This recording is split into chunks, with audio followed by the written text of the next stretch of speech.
anticipation of the call between the President and President Xi tomorrow, has the U.S. government made a determination whether China has decided whether or not to sort of agree to Russia's request to provide assistance for its invasion of Ukraine? Is it still a live ball that the president is going to warn President Xi off of? Where are they in terms of making that decision? Sure. Well, why don't I give you a little bit more of a preview on the call, and hopefully we'll answer exactly your question. The president, as I think you've heard him say before, and I've said, is a big believer in leader-to-leader diplomacy, and they have a lot to discuss, given the last time the president met with President Xi virtually was last November, a couple of months ago. The meeting tomorrow, in terms of how we got here, came as a direct follow-up to the meeting our National Security Advisor, Jake Sullivan, had with his counterpart. They talked about the two presidents meeting or engaging in the near future during that meeting, so hence it is happening tomorrow.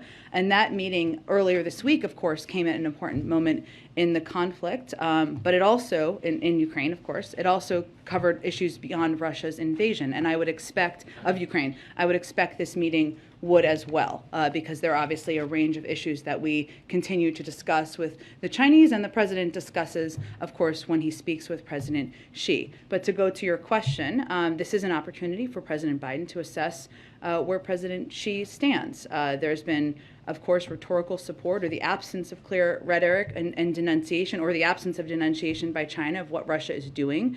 This flies in the face, of course, of everything China stands for, including the basic principles of the UN Charter, including the basic principles of respect for sovereignty of nations. And so the fact that China has not denounced what Russia is doing in and of itself speaks volumes. And it also speaks volumes not only in Russia or in Ukraine, but around the world. And this call also comes, as Jake Sullivan's meeting earlier this week, as we have made clear our deep concerns about China's alignment with Russia and the potential implications and consequences of that. So the president will also share his assessment of that during the call. But I don't have an update for you on any internal assessment. That is just how we are approaching, or he is approaching, the call tomorrow.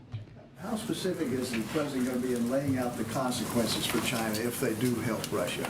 Well, the president never fails to be direct, including in his conversations with President Xi, but we'll let the call happen, and I'm sure we'll have more to read out for you after the call. Any idea what military equipment they are thinking about providing Russia? I don't have any assessment of that from here. And what do you